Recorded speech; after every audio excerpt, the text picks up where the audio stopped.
이웃들은 그를 착한 제프라고 불렀습니다. 노인들의 짐을 들어주는 조용한 청년. 그런데 1991년 여름, 경찰이 그의 아파트 문을 열었을 때 베테랑 형사들조차 충격으로 말을 잃었습니다. 그 문 안에 13년간의 비밀이 있었습니다. 17명. 그 숫자가 전부입니다. 대체 어떻게, 왜 이런 일이 가능했을까요? 오늘 우리는 제프리 다머의 마음속 깊은 곳으로 들어갑니다. 옥스퍼드 아파트 213호. 미러키의 평범한 주거단지였습니다. 제프리 다머는 이곳에서 6년을 살았습니다. 그는 초콜릿 공장에서 야간 근무를 했습니다. 낮에는 거의 집에만 있는 조용한 사람이었습니다.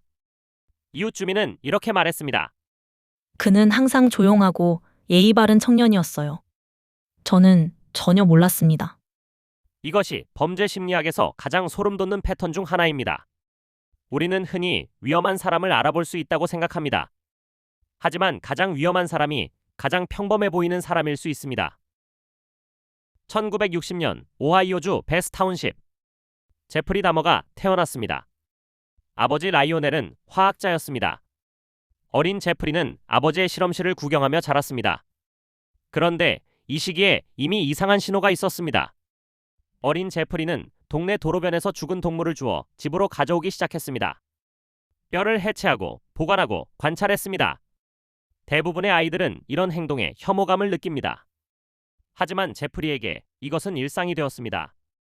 아버지 라이오넬은 훗날 자서전에서 이 시기를 회고하며 그때 더 주의를 기울였어야 했다고 썼습니다.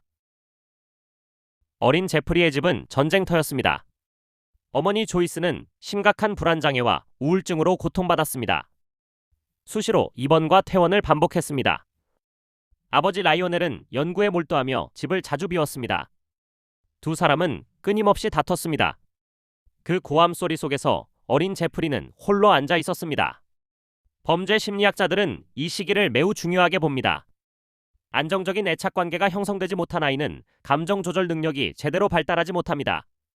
제프리는 점점 내면으로, 더 깊은 내면으로 숨어들었습니다.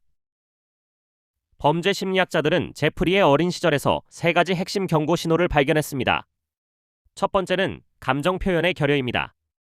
제프리는 또래와 어울리지 못했고 기쁨이나 슬픔을 잘 드러내지 않았습니다. 두 번째는 지나친 통제 욕구입니다. 그는 주변 환경을 완벽하게 통제하려는 집착을 보였습니다. 세 번째이자 가장 결정적인 것은 버림받음에 대한 극심한 공포였습니다. 이 세 가지가 한 아이 안에서 동시에 자라고 있었습니다. 인간은 근본적으로 연결을 원합니다. 하지만 제프리가 배운 연결의 방식은 처음부터 심각하게 왜곡되어 있었습니다.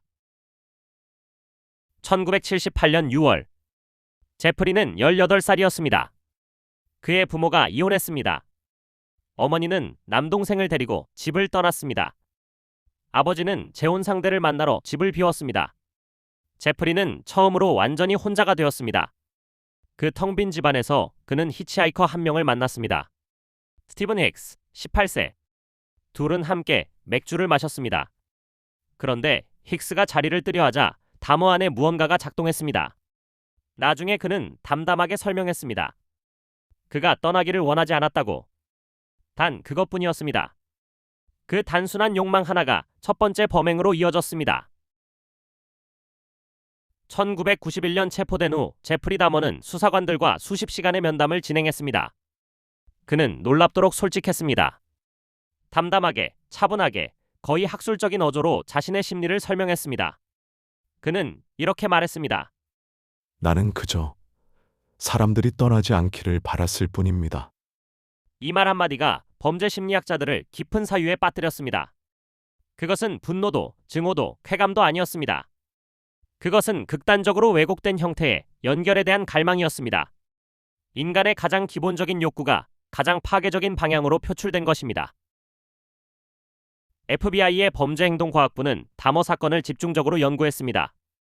프로파일러들이 주목한 것은 범행의 잔인함이 아니었습니다. 그들이 집중한 것은 패턴이었습니다. 다머는 낯선 사람을 무작위로 공격하지 않았습니다. 그는 항상 신뢰를 먼저 쌓았습니다. 웃으면서 친절하게 상대방이 경계를 풀도록 유도했습니다. 이것은 전형적인 조직형 범죄자의 특성입니다. 계획적이고 자신의 행동을 충분히 인식합니다. 그렇기 때문에 더욱 위험했고, 그렇기 때문에 13년이나 발각되지 않았습니다. 1991년 7월 22일 자정 무렵, 미러키 경찰관 2명이 수갑을 찬 남성의 신고를 받았습니다. 트레이시 에드워즈, 32세. 그는 한 아파트에서 간신히 탈출해 경찰을 만났습니다. 경찰이 213호 문을 두드렸습니다.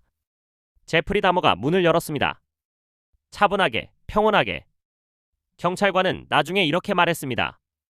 문을 열었을 때 저는 35년 경력 중 가장 충격적인 장면을 목격했습니다.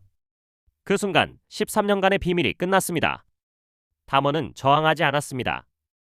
마치 기다렸다는 듯이. 제프리 다머 사건은 범죄 심리학에서 가장 오래된 논쟁을 다시 불러일으켰습니다. 타고난 것인가, 만들어진 것인가, 유전인가, 환경인가. 일부 전문가들은 다머의 뇌에서 구조적 차이를 발견했다고 말합니다.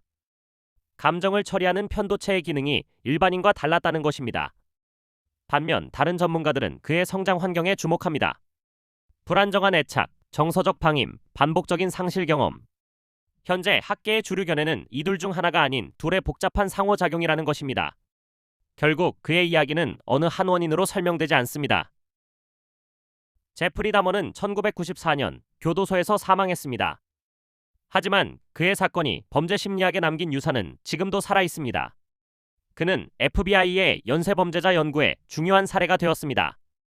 아동기의 정신건강이 얼마나 중요한지, 조기 개입이 왜 필요한지를 보여주는 연구 사례로 지금도 인용됩니다.